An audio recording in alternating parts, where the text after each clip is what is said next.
युद्ध का 14वां दिन, इमारतों के कब्रिस्तान में तब्दील गाजा मानवीय संकट से जूझ रहा है। जी हां, 14 दिन में यह हालात हो गए। इजरायली बमबारी से गाजा में हाहाकार मचा है, खाना पानी का संकट है और अब 12 दिन बाद अमेरिका की अपील पर गाजा में मानवीय मदद पहुंचने वाली है। लेकिन गाजा में लोगों तक ये सहायता कैसे और कहां से पहुंचाई जाएगी, इस रिपोर्ट के जरिए पूरी खबर आपको बताते हैं।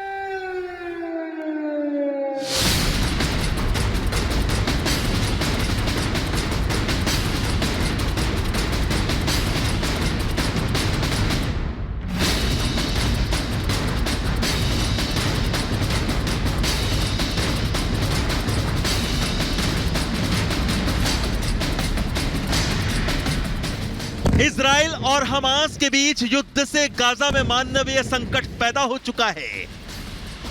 इजराइल ने गाजा की सख्त नाकेबंदी की है। पानी, बिजली, खाना और ईंधन की सप्लाई बंद कर दी गई है। युद्ध की विभीषिका के बीच गाजा के 23 लाख लोगों का भविष्य दांव पर लगा है। खाने और पानी के लिए गाजा के लोग तरस रहे हैं। ऐसे में गाजा तक कोई भी मानवीय मदद पहुंचाने का एकमात्र रास्ता राफा क्रॉसिंग है। हालांकि राफा क्रॉसिंग के दरवाजे भी बंद हैं, लेकिन अब एक उम्मीद जगी है जिससे गाजा के लोगों तक मानवीय मदद पहुंचने वाली है। दरअसल अमेरिकी राष्ट्रपति जो बाइडेन की अपील पर मिस्र के राष्ट्रपति अल सीसी ने गाजा में मानवीय सहायता पहुंचाने के लिए राफा बॉर्डर खोलने की परमिशन दे दी है। राफा क्रॉसिंग के रास्ते से गाजा में मानवीय सहायता के तौर पर 20 ट्रकों से सामग्री पहुंचाई जाएगी। बाइडेन की यात्रा के दौरान इजराइल की नेतन्याहू सरकार ने मानवीय सहायता को मिस्र की सीमा से बमबारी वाले क्षेत्र में प्रवेश करने से नहीं रोकने का आश्वासन दिया है। We continue to provide Israel with the assistance it needs to defeat Hamas, and you will hear the president speak more about that tonight. We continue to work to get humanitarian assistance into Gaza.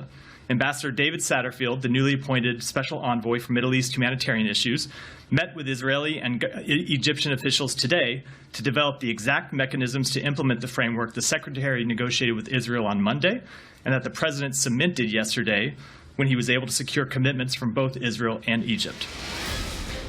America के मुताबिक उसका मकसद Gaza में मानवीय मदद पहुंचाना और यह सुनिश्चित करना है कि इसे जल्दी से जल्दी पूरा करने के लिए एक सिस्टम हो। I believe it is important to establish mechanisms to keep civilians in Gaza out of harm's way and provide them with humanitarian assistance. लेकिन जिस राफा क्रॉसिंग के जरिए गाजा में मानवीय मदद पहुंचाई जा रही है, फिलहाल वो इजराइल हमास युद्ध के बीच इतनी महत्वपूर्ण क्यों है? दरअसल राफा क्रॉसिंग फिलहाल बंद है। युद्ध शुरू होने के बाद से राफा क्रॉसिंग के आसपास कई हवाई हमलों की सूचना मिली। मिस्र में शरण लेने के लिए क्रॉसिंग के खुलने की आस में बड़ी संख्या में फिलिस्तीनी यहां इकट्ठा हो रहे हैं। वहीं राफा बॉर्डर की दूसरी तरफ राहत सामग्रियों से लदे हुए ट्रक खड़े हैं।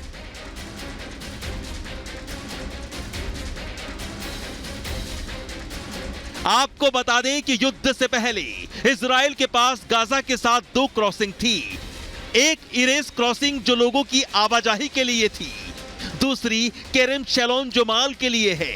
दोनों पर भारी प्रतिबंध लगे थे, लेकिन युद्ध शुरू होने के बाद से ये दोनों ही बंद हैं।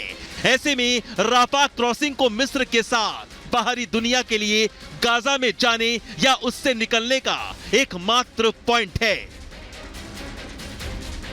मिस्र की राफा क्रॉसिंग का बंद होना जमीनी सुरक्षा और राजनीतिक हालात पर निर्भर करता है, जबकि इजराइल का क्रॉसिंग पर सीधा कोई नियंत्रण नहीं है। लेकिन मिस्र इसे अक्सर तब बंद करता है जब इजराइल गाजा पर कड़े प्रतिबंध लागू कर देता है।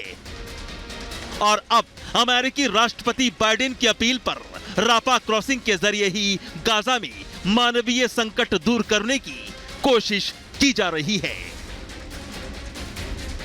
Bureau report, Republic Bharat.